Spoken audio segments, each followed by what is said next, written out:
So I had a chance to get together with my family on Christmas Day, later on Christmas Day. And this year we decided to do something different as we all get a little bit older, and now my cute little nieces and nephew are not so cute. They're young adults as well. So this is the first year we did a little white elephant gift. Are you familiar with that? So if you're not familiar with that, a white elephant gift is basically where you contribute a gift and you don't put a name on it or anything, and you kind of put it in a pile, and then you pick numbers, and then whoever has the first number gets to pick from the pile. So you're guessing a little bit what the gift may be just by the size and shape. And then the next person picks their gift, or they can steal from the person now that they know what the gift is. And so it goes down the line, and we had the strict rule of only 3 steals, so that didn't go on forever. Well, anyway, so we did that, and this is what I brought home. It was a little light. There we go. It's a little night light, and it's great for night, because the reason it's not on, I got to cover the. There it goes. So when it's dark, which is, I made it dark by putting my hand over the light sensor, then see how it's going on? Nice and bright. So you can not trip and fall where you're going through a dark place. So and it does change color a little bit. Pretty nice gift, huh? I warned them, by the way, that whatever I got would probably end up in a homily. So this is perfect. You're like, light, stars. The light in the darkness. We heard that in the gospel today. And that light in the midst of darkness is what helps us to move in our life. The journey of our life. So anytime we have these journey stories, it's something that we can really relate to, because it's like, well, how does this apply to the journey of my everyday life? We're in this Jubilee year, just starting. A Jubilee year that the Holy Father has proclaimed a year of hope. Hope will not disappoint. I ran across, I know we have one of our resources we have available is Bishop Robert Barron. Has lots of good content. He was talking about hope recently. By the way, I had him as a professor at the seminary. He's a good Chicago priest. But he was talking about hope in terms of the virtues, but really faith, hope, and love. And I like to think of this in terms of the star. The star that spoke to the foreigners, or at least the ones that were foreign to the land of Judah. And it was something that got them to move out of their comfort zone, if you will, or their known world.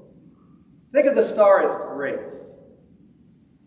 What grace gives each of us, first and foremost, is we can see something when there was nothing. It's light in the midst of darkness. It's faith.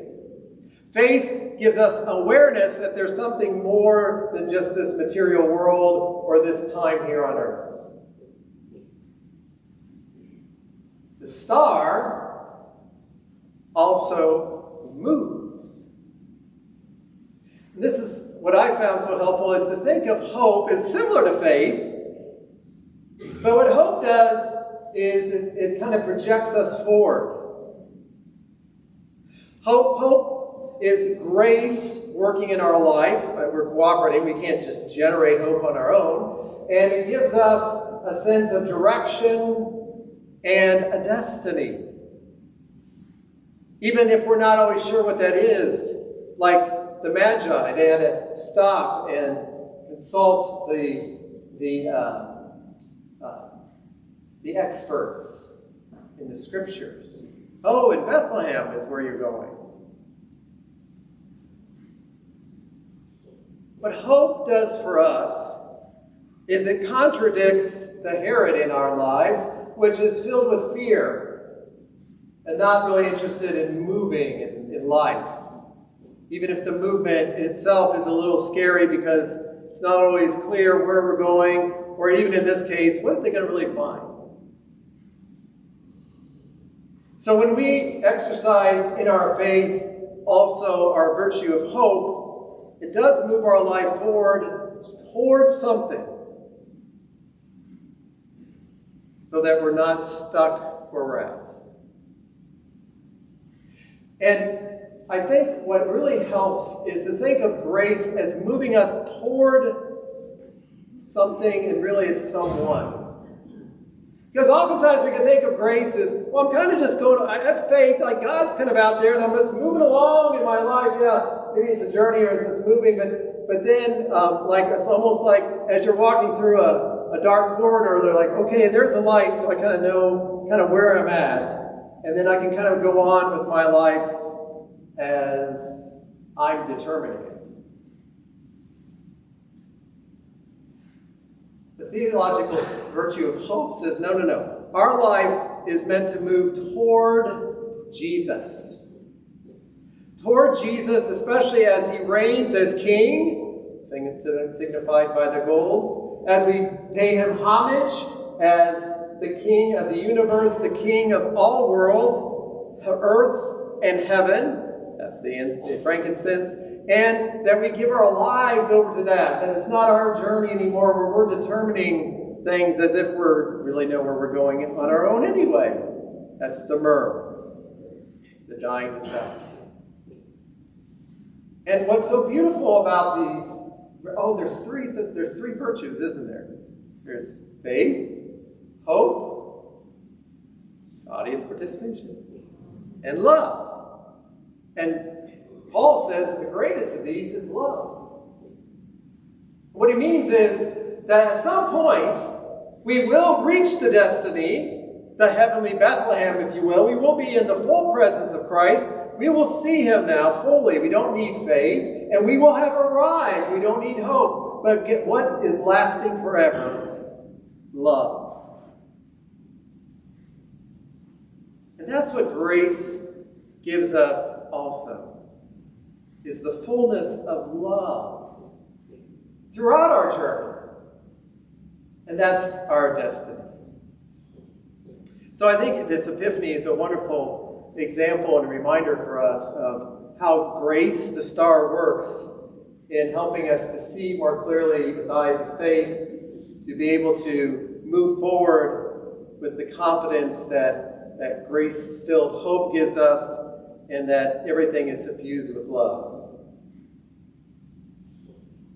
So it's not just a light on the way, it's a light that shows us our destiny.